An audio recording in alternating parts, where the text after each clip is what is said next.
जी, आप पहली बंदी हैं जिसने सबको डिटेल में बताया है, वरना बेचारी न्यू ब्यूटिशियंस को सबने बहुत घुमाया हुआ है बेस के बारे में। Detox beauty 2022। जी, बिल्कुल ऐसा ही है कि जो बिगनर्स होते हैं, जो सीखने वाली बच्ची हैं, मैं इसमें 2 चीज़ें बोलना चाहूँगी। इसमें एक ये होता है कि बाज़ टीचर्स ऐसे होते हैं जो कि स्टूडेंट्स को बहुत अच्छे से क्लियरली बताते हैं।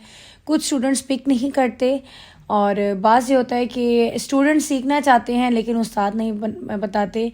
तो मैं एक चीज़ बोलूँगी कि जिन्होंने सीखना होता है ना, बस उनका अगर पैशन है, वो पैशनेट है कि उन्हें पता है मुझे सीखना है, तो मुझे ऐसे लगता है चाहे आपके पास सामान है, नहीं है, आपके पास अच्छे उस्ताद हैं, नहीं है, मुश्किल तो ऑफ कोर्स होती है, लेकिन ये है कि अगर आपने एक चीज़ सोची है, करने पे आप लग जाते हैं तो आपको सब आ जाता है। बट ये एक आजकल का बहुत बड़ा एक वाकई इशू है कि बहुत सी बच्चियाँ ऐसी हैं जो टिकटॉक पे हमें कमेंट्स करती हैं, यूट्यूब पे, इंस्टाग्राम पे, और सब यही कहती हैं कि आप भी 5-5 साल के कोर्सेज़ किए, 10-10 साल से काम कर रहे हैं, लेकिन हमें हेयर का नहीं पता, कोई कहता है मेकअप का नहीं पता।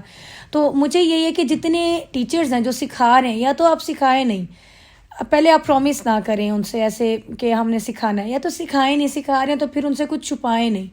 क्योंकि एक चीज़ याद रखें, लोगों को ये डर होता है कि मेरा हुनर जब दूसरे के पास चला गया तो मेरी जगह तो वो कमाने बैठ जाएगा, लेकिन ऐसा बिल्कुल भी नहीं है। जो आपकी स्किल है, जो आपका हाथ का काम है ना, वो किसी और का नहीं है। आप अपने स्टूडेंट को भी वो वर्क सिखाते हो, लेकिन जो आपका काम होता है वो सिग्नेचर वर्क कहलाता है। क्यों? काम तो सेम हो रहा है, लेकिन ये होता है कि जो आप काम कर सकते हो वो कोई भी नहीं कर सकता। ये हकीकत बात होती है। तो मुझे लगता है कि आप जितना लोगों को सिखाते हो, आपकी अपनी स्किल्स में जो है वो बढ़ती जाती हैं, वो ज़्यादा इम्प्रूव होती हैं। दूसरों को सिखाने से आपका अपना इल्म पुख्ता हो जाता है। तो मुझे लगता है पहले अगर आप कमिटमेंट करते हैं, किसी के साथ कमिटेड है कि सिखाना है, तो फिर कुछ छुपाएं नहीं।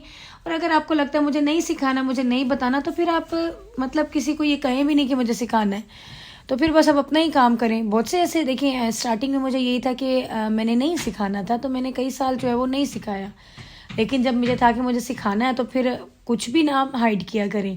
जब आपके स्टूडेंट्स की दुआएं लगती हैं तो भी आपके लिए बहुत ज़्यादा, दुआओं में भी बड़ा असर होता है इन चीज़ों में। हर चीज़ ये नहीं होती कि सिर्फ पैसे से होती है या इस तरह से। एक ही होता है जो हमारे नसीब का कहीं जाएगा नहीं, और जो नहीं है वो मिलेगा नहीं। सो इसमें यही है, सबके लिए मैसेज है कि जो टीचर्स बन चुकी हैं, जो जो अपने जिस भी फील्ड में सिखा रही हैं, ठीक है, तो 100% दे अपना। अगर आपका स्टूडेंट भी आपसे सीख के जाएगा तो आपका ही तो नाम बनेगा कि इसी का स्टूडेंट है। और 2 ही चीज़ें हैं, 2 क्राइटेरियाज है, या तो स्टूडेंट नहीं सीखते या टीचर्स नहीं सिखाती। तो हम वो बने कि टीचर सिखाएं, स्टूडेंट ना सीखने वाला भी हो। जब उस्ताद ज़्यादा कोशिश करता है तो बच्चियाँ बहुत बहुत अच्छा काम करने लग जाती हैं। और थैंक यू सो मच, आपने पसंद किया उसके लिए बहुत बहुत शुक्रिया।